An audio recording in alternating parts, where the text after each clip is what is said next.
What's this heavyweight saying with its feet? How can dancing keep these insects buzzing with news? Why are these animals casting a vote? Discover how creatures talk in raw nature.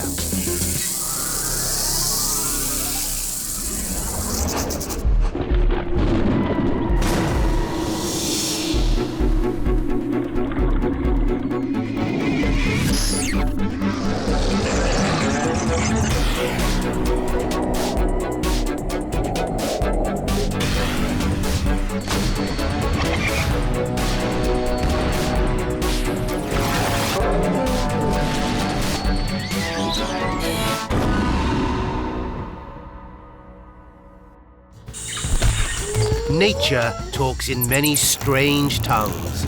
Sound, touch, smell, color. But what's being talked about can be even stranger, and sometimes deadly.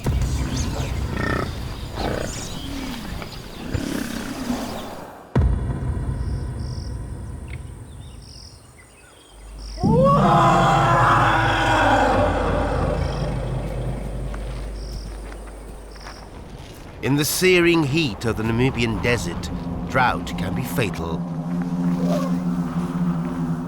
And this year is worse than most. Temperatures have topped 42 degrees centigrade. A herd of elephants gather to search for water.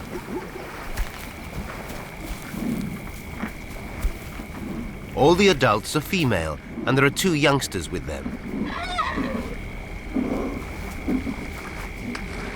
Their leader, who will talk her family through their journey, is the wise old lady of the herd, the matriarch.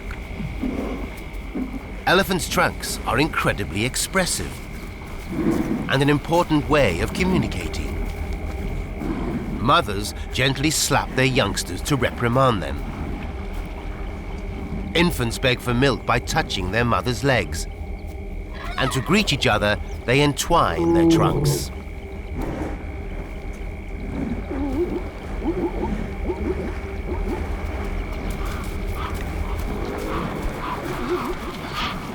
The matriarch smells the air and gives a loud, low-pitched, flat rumbling call, the signal for the family to follow her.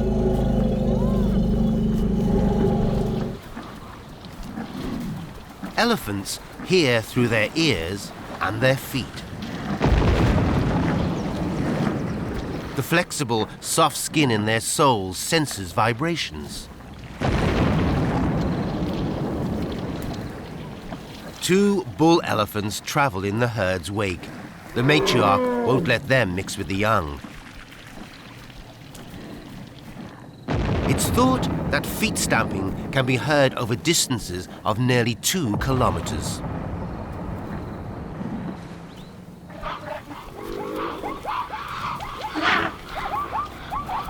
The bulls listen. One day they'll hear when there's a female ready to mate. But for now, they want to be told where the water is.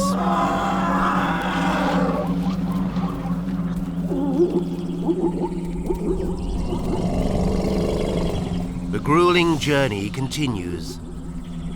The matriarch holds her trunk aloft, telling the herd to keep moving. The bulls follow on, listening to the rumbles in the ground.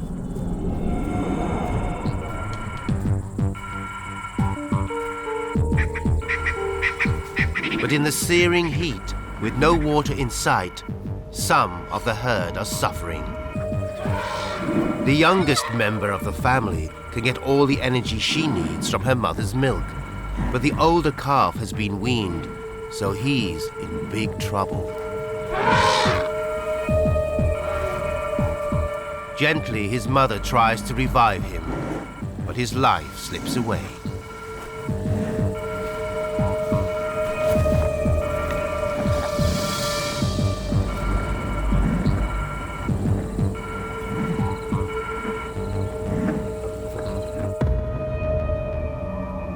The herd reaches the mountains. they're bone dry. They search for moisture, but find only twigs.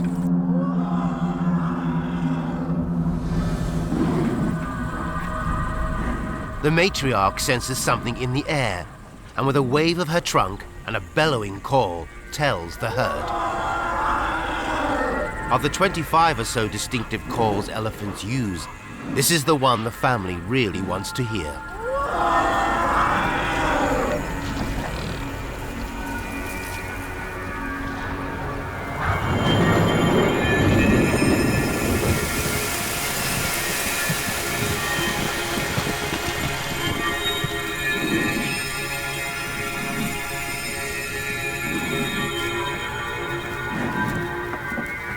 The storm has soaked the land.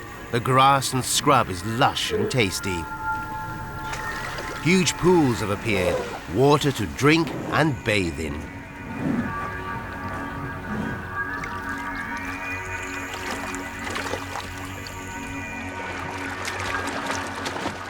The bulls arrive.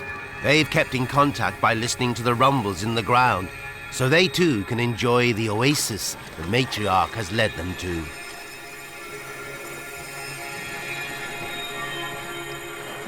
It's her talk that saved this herd. The noisy Brazilian rainforest is very different from the wide open Namibian desert. Here, sound is muffled by the thick, dense foliage.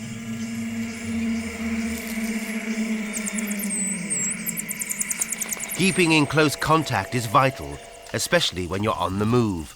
Communication breakdowns can have drastic consequences.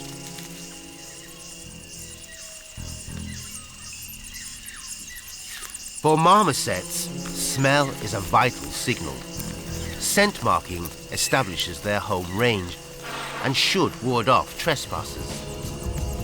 But not this rival family. They're looking for food and stray into their neighbor's patch, the cue for a violent dispute.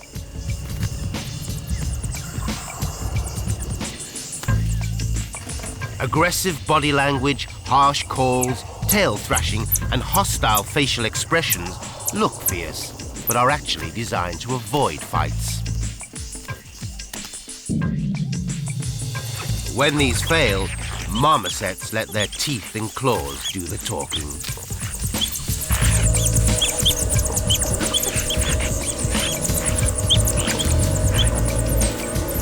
At least the foraging father escaped with his life, although he's badly scarred and beaten. But the problems for his family have only just started. This new feeding ground has hidden dangers. His family keeps in contact through high-pitched calls. Food's the main talking point, what and where to eat, and especially if it's safe to feed. Often, it isn't.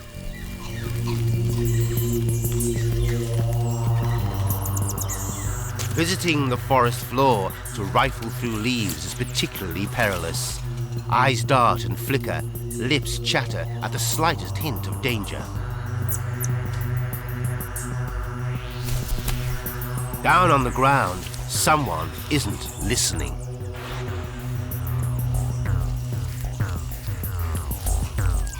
The forest echoes with warning cries.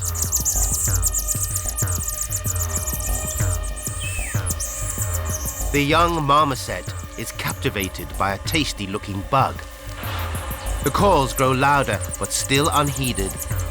The tiny monkey is easy pickings for the boa.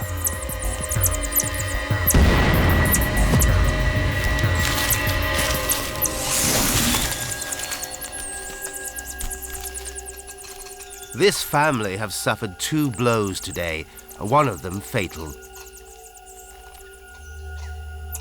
If they can just keep talking and listening, they'll avoid further disaster.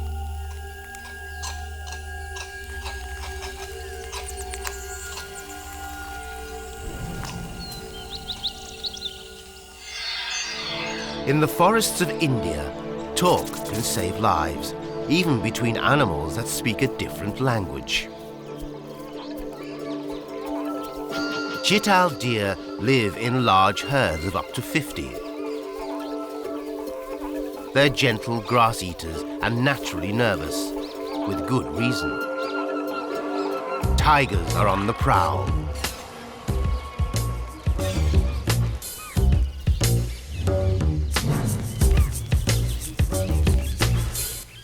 The herd continues to graze, oblivious to the big cat. Suddenly, an echoing cry sends them scampering back to the forest. The sound which saved them didn't come from a chital. Yet the deer reacted immediately. But who warned them? The answer's up in the trees.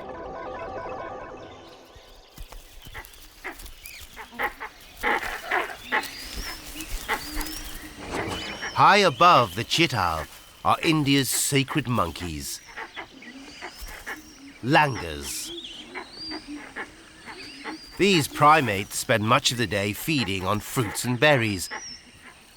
They may be highly revered, but they're messy eaters, and deer welcome the cast-offs.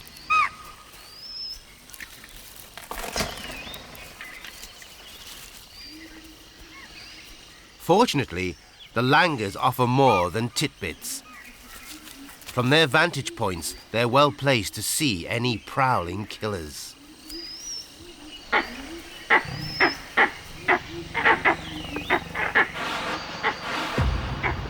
And when they do, they shout about it.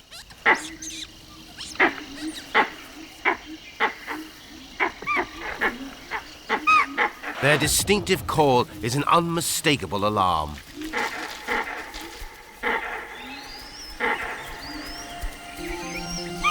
The chital act immediately, fleeing for cover.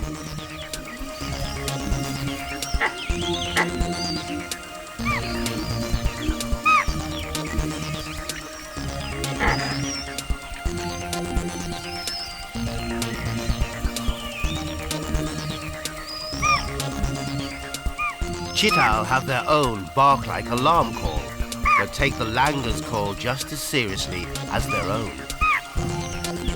The tiger slinks back into the undergrowth, another hunting trip foiled by the sacred monkey's warning system.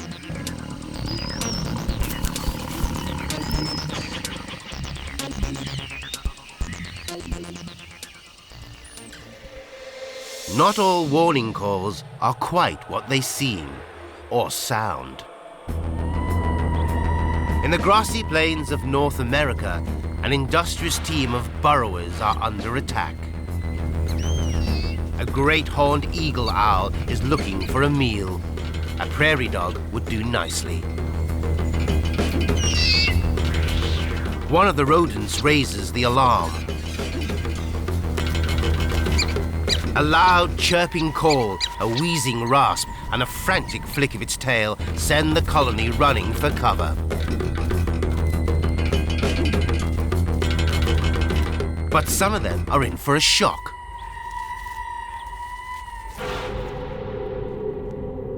Squatters have taken over their home and are quick to announce their presence.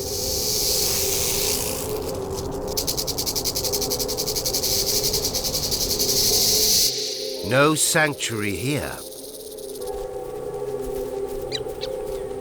Another boat hole and the same ominous rattle. It's far too big a risk to enter a burrow that hides a venomous snake. But all is not what it sounds. There's some clever deception going on here. To understand the prairie dog's fears, we need to stop and hear the tale of the rattlesnake.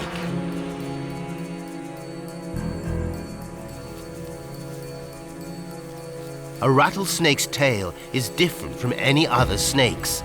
Instead of tapering gradually, it's ridged.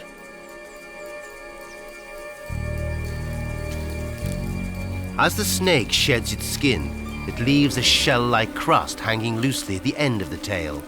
This soon dries into a hard husk, a rattle.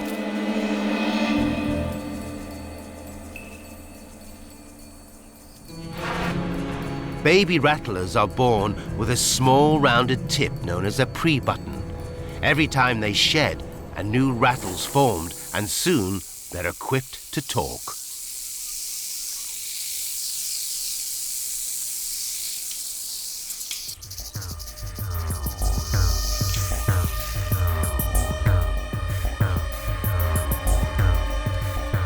The rattle warns big creatures to watch their step. The snake could easily get crushed. The peccary ignores the warning at its peril.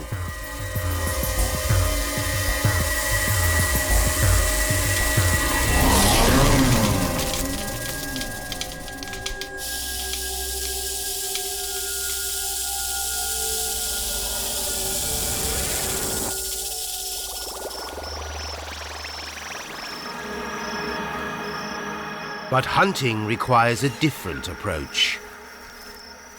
Complete silence.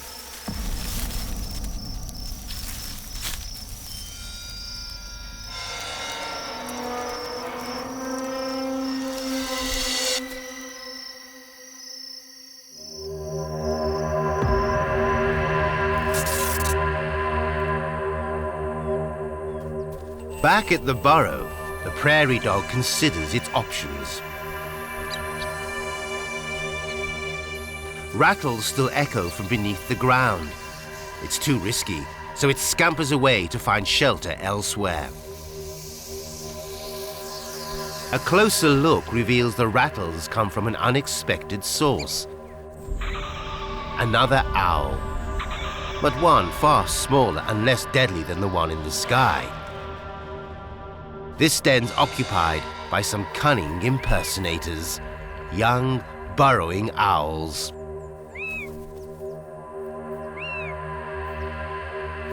These crafty birds have their own way of talking to each other, coos, hisses, and bark like calls.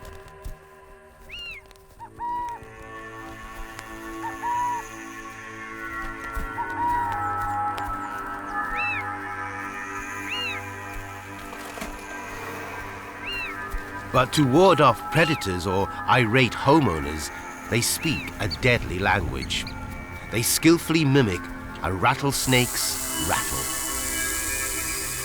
And the prairie dogs are fooled. The squatters win the day.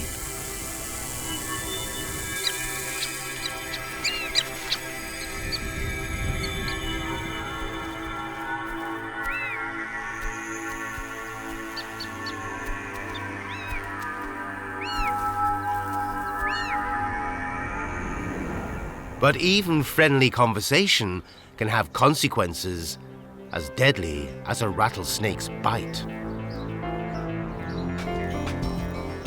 As one of these busy talkers is about to find out.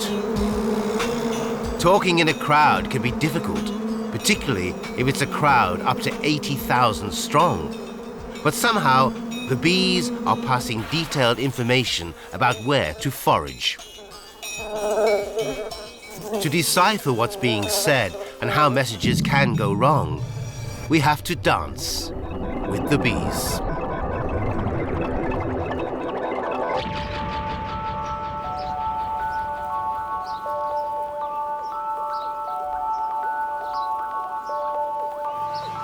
Honeybees are one of the planet's most industrious creatures.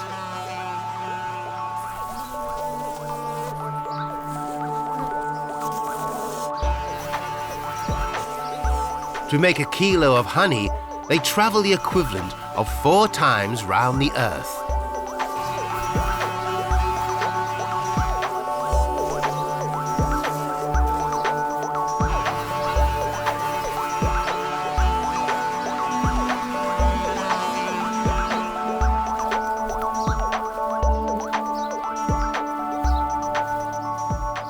A bee's life is a buzz.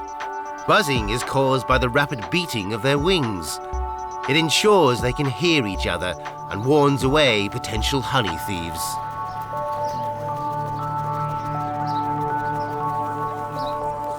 When bees want to tell fellow workers about food, they have a unique form of talking. They return to the hive, deliver nectar and pollen, and then hit the dance floor. A round dance means the food's near the hive.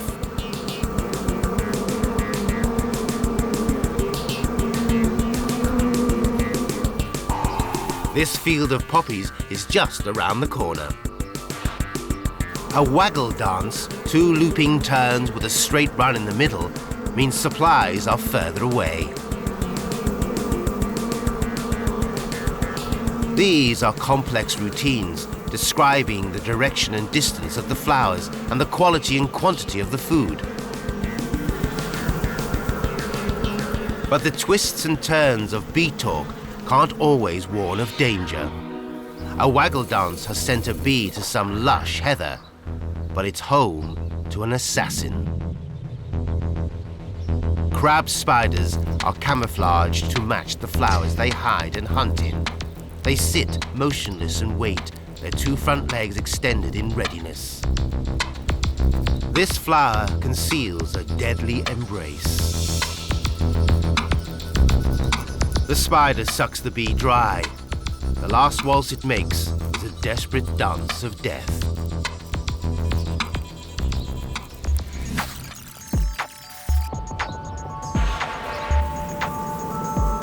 Meanwhile, back at the hive, the dancing sign language continues.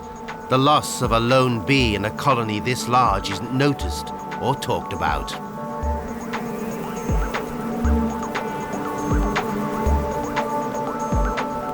Bees use their whole body to sign.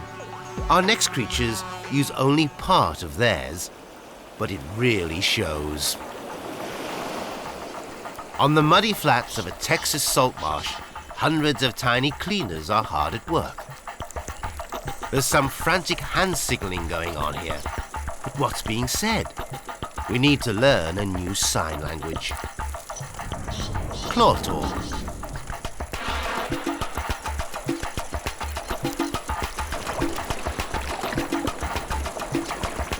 Fiddler crabs play a vital role in mangrove swamps. They aerate the mud, helping plants to grow.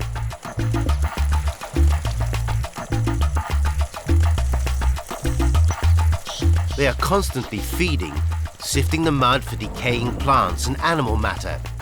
Their claws are always on the move, but they're not just for finding food. The females have 2 small front claws. The males have a small one and a huge one. It's far too big to feed with, yet too small to see off predators. It's used for conversation. During the breeding season, male fiddlers are house-proud. Their aim is to dig the biggest and best burrow on the block, and then they yell about it. Waving their huge claws, they try to call a female inside. One catches a roving eye stalk.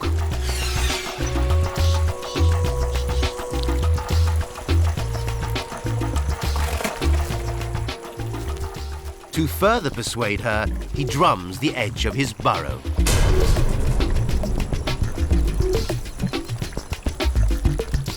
The vibes are good, and the couple prepare to start a family.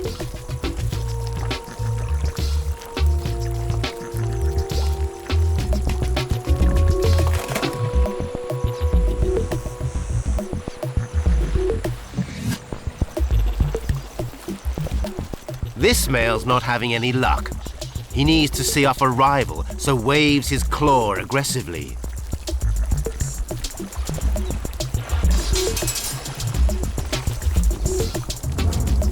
The 2 grapple. But something's about to bring this shouting match to a close. Crabs on the menu for other salt marsh residents. Scuttling feet scramble for cover, but for some, it's too late. No amount of talk can save them. They're snapped up mid-sentence.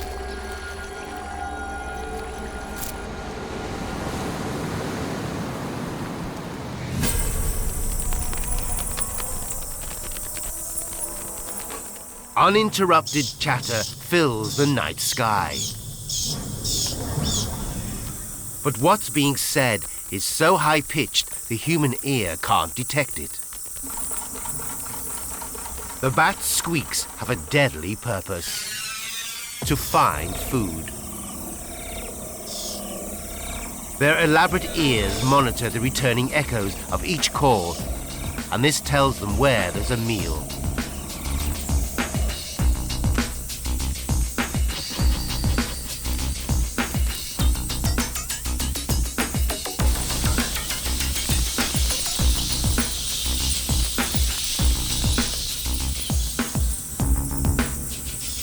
Bats are fast talkers, making up to 200 squeaks a second when they hear insects. En masse, this creates a sound known as the feeding buzz.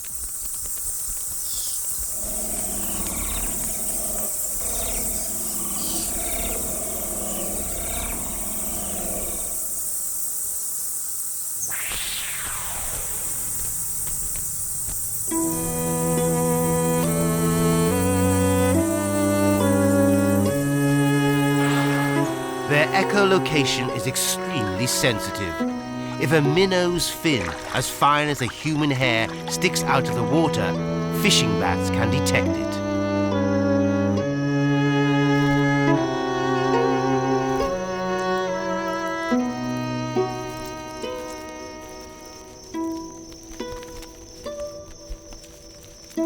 But sometimes bats lower their tone. They use a different language for love. Scent, song, and good looks. A male epauletted bat tries to get a female's attention. He has showy patches of white fur, which he flashes during courtship.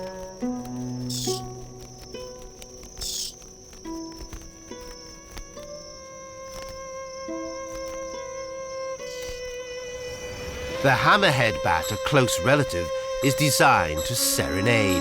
Their huge heads amplify their calls.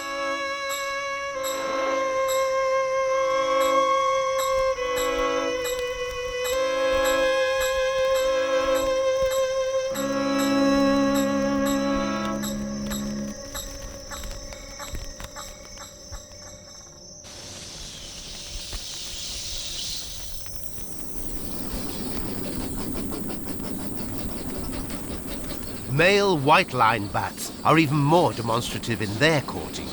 They hover in front of their intended and frantically waft scent towards her.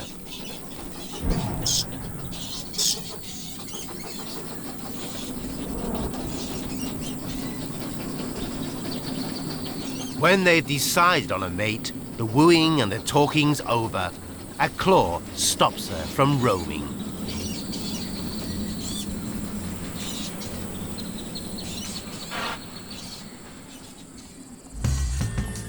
Female buffalo are free to roam, but the path they choose is far from random. Choosing the right place to graze is a vital decision. But how does a herd this big work out the right way to go?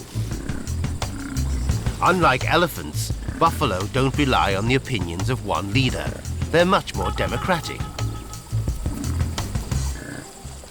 To find out why, we need to stand up and be counted with the buffalo.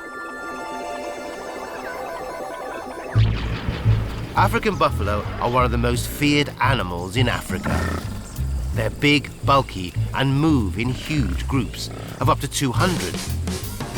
But they've still got their enemies.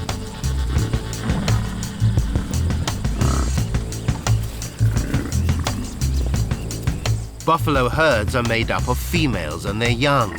Males leave the group aged 6 and only return to look for a mate.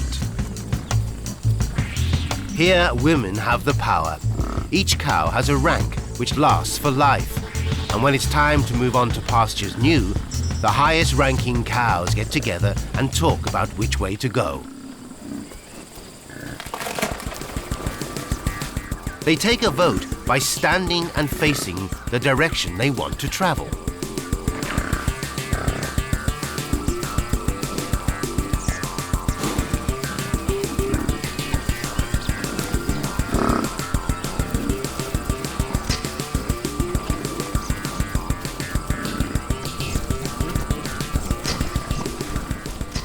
The route chosen is the one with the biggest number of supporters.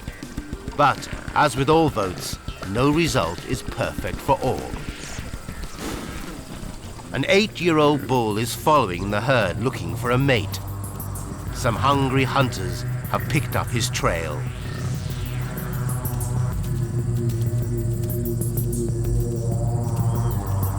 The herd can rely on safety in numbers, but this loner has no such protection.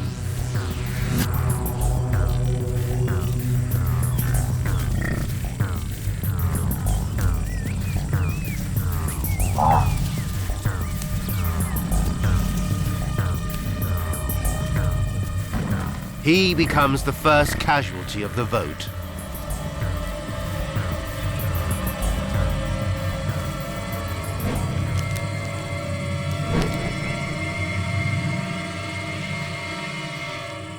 And there's more to come. The buffalo talk has led the herd to rain-soaked grasslands, excellent for milk production. But soon, these plains are more than soaked, they're flooded. And this brings new problems. The pastures are cut off, forcing the buffalo to swim.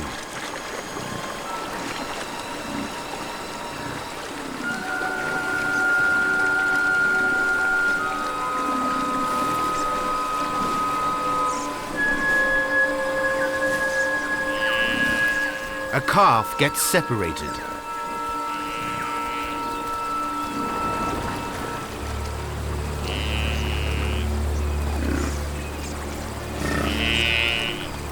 It meanders through the masses, desperately calling for its mother, but there's no answer. No one else will listen. The consideration buffalo show when talking about where to graze doesn't extend to childcare. The calf is seen, but not heard. Soon it finds itself alone, lost, and in danger.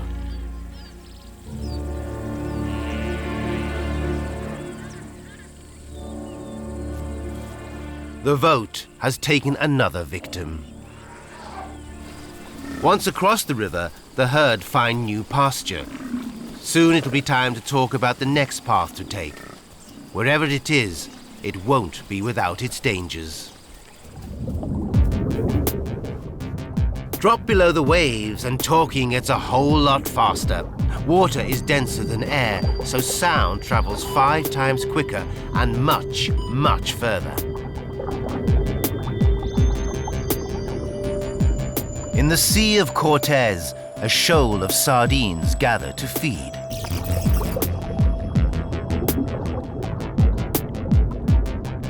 They dance and twist, unaware that they're being listened to and talked about.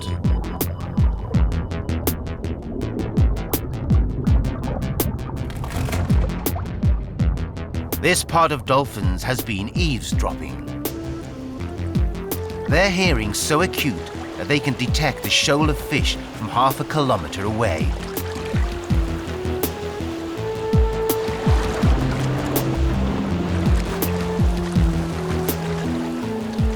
Once they're within 20 meters of their prey, they do something very different from a predator on land.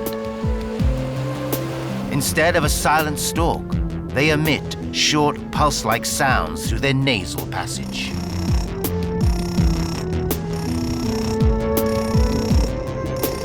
Like bats, dolphins' clicks bounce off objects. They have no external ears, so returning sound waves are picked up by their bulbous forehead and lower jaw.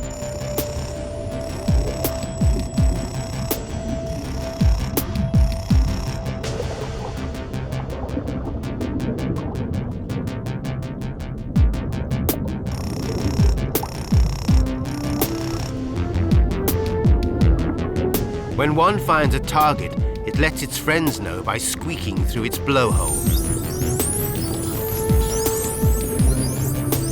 The pitch of these sounds can change rapidly, telling the rest of the pod which way to head.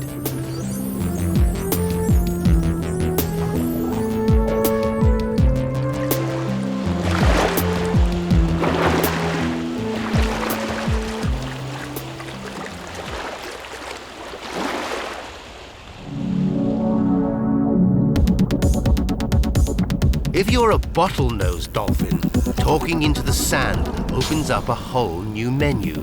It's called crater feeding. Echolocation finds the prey. A nosedive secures it.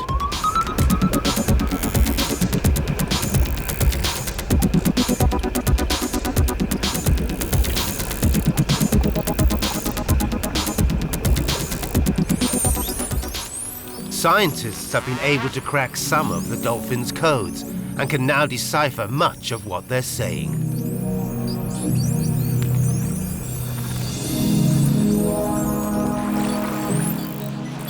We may be able to understand dolphin, but the language of the larger marine mammals remains more elusive. Whales are some of the most mysterious talkers in the animal kingdom. Their calls can travel hundreds, even thousands of kilometers through the ocean. As southern right whales gracefully patrol their breeding grounds, they whistle, squeal, and groan. The sounds are low, strange, and many are inaudible to the human ear.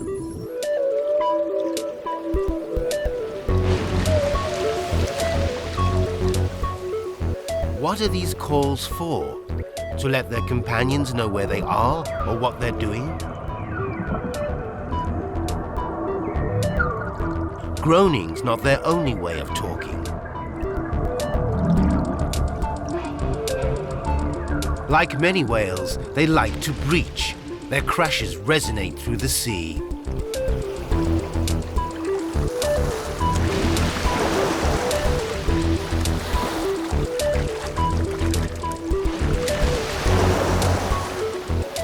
Could this be telling others to stay away? Or are they signaling danger? We don't yet know.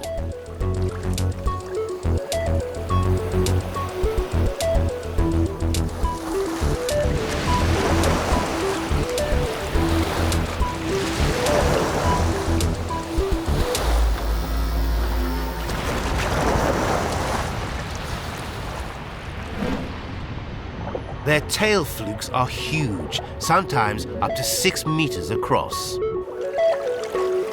They slap them against the surface with a cannon-like crack.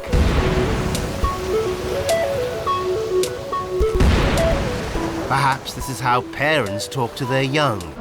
Again, we are only guessing.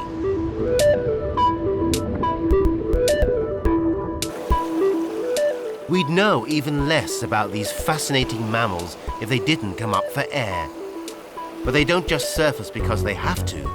Sometimes they appear as curious about our world as we are about theirs.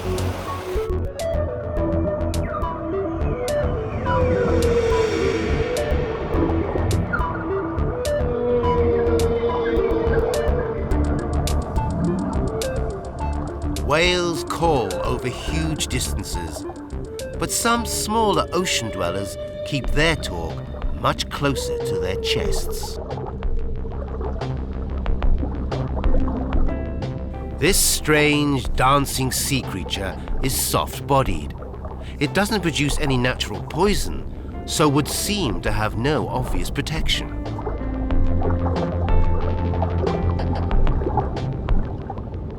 Yet a hungry sea lion gives it a wide berth. Why? To understand this Spanish dancer's message, we need a closer look.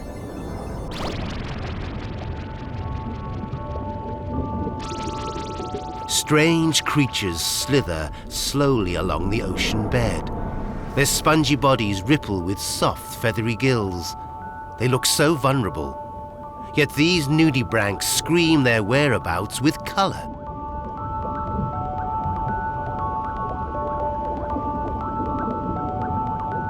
There are hundreds of different species of these sea slugs, ranging in size from a centimeter to 2/3 of a meter.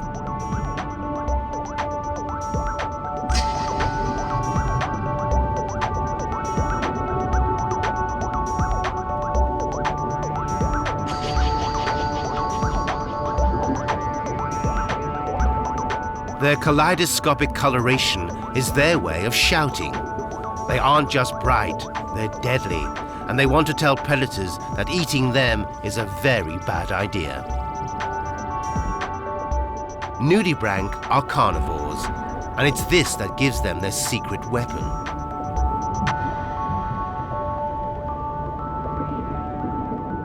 They'll devour not just sponges and coral, but actively target species which many others leave well alone. Like these deadly anemones, with good reason.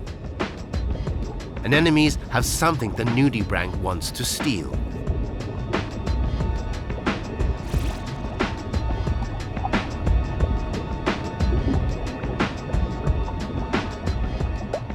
The anemone tries to close its mouth and tentacles, but it's too late. The nudibranch eats it from the inside.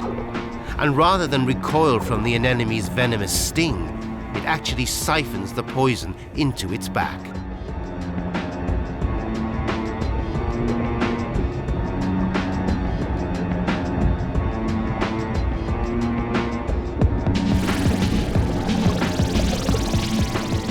Now it's really got something to yell about. It's carrying a lethal cargo.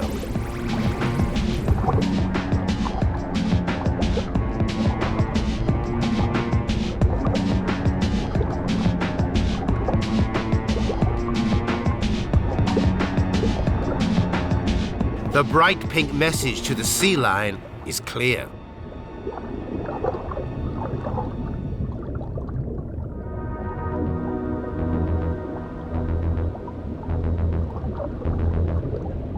For an even flashier display of color, meet the cuttlefish, an animal that lets its skin do the talking.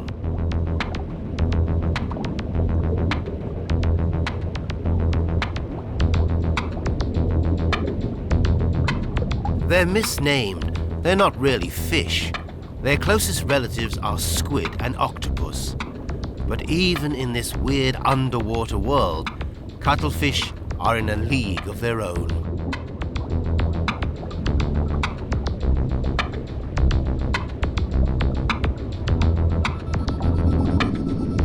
Ten arms,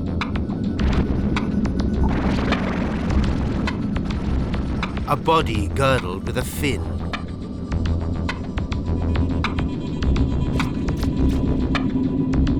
Eyes which are almost human, and two long feeding tentacles. Cuttlefish could have leapt straight out of a science fiction novel.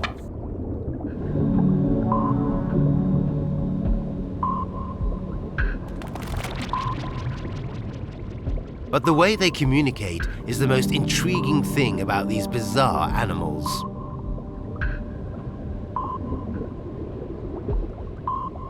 Tiny organs called chromatophores allow cuttlefish to control pigment in their skin, with dramatic results. Color changes are a cuttlefish's way of telling a partner they're available to mate, or warning others to back away from their territory.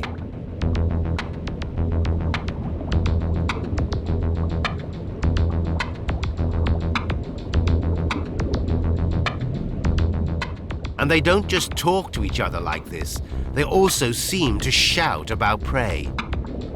Shrimps are a favorite meal. Cuttlefish have the moves and the armor to make light work of shellfish.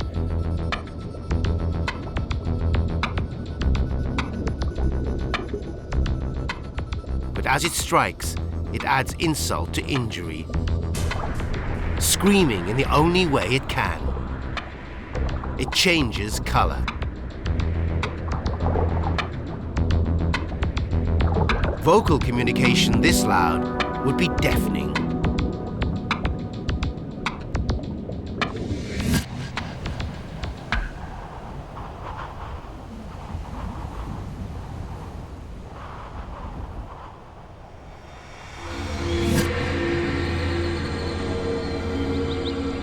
The underwater world is full of alien messages, but when it comes to apes, the talk can seem much closer to home. It's early morning in an Asian rainforest, and a moody youth has turned up his music. But his dad doesn't like it.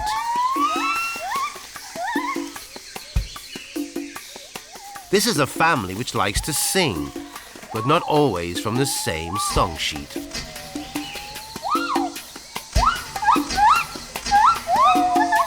Gibbon's songs have been described as some of the finest in the natural world.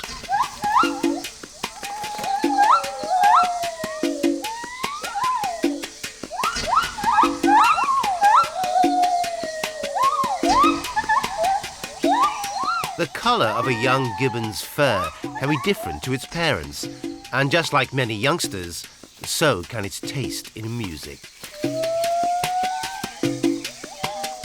The mother gibbon's booming cry dominates the early morning sing-along.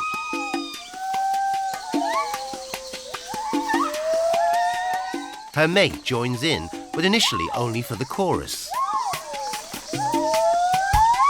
It's her voice which tells neighbouring gibbons about her family and where they live, very important for keeping others off their patch.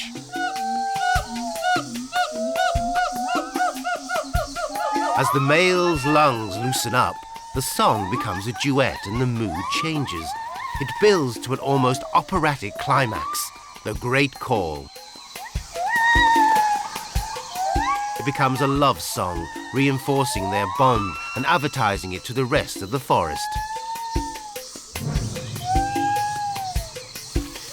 Their baby is excited, but his older brother's got other things on his mind.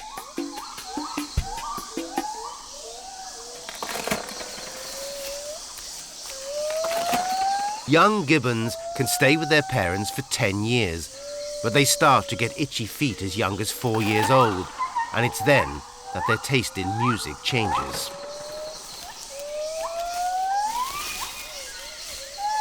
This youngster's almost ready to pack up and leave home.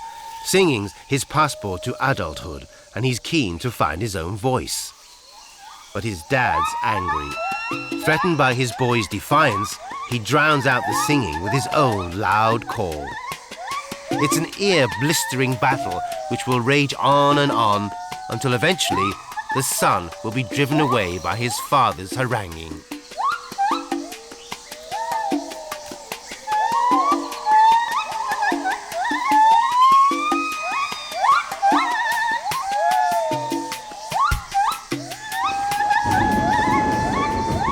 But a sudden crack of thunder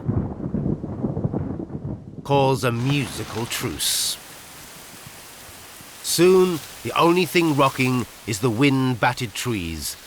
The music's definitely over for today.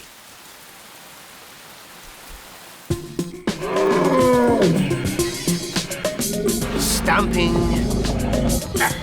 screeching, rattling, and buzzing, clicking, groaning, and singing. Whatever needs saying, raw nature's ready to talk.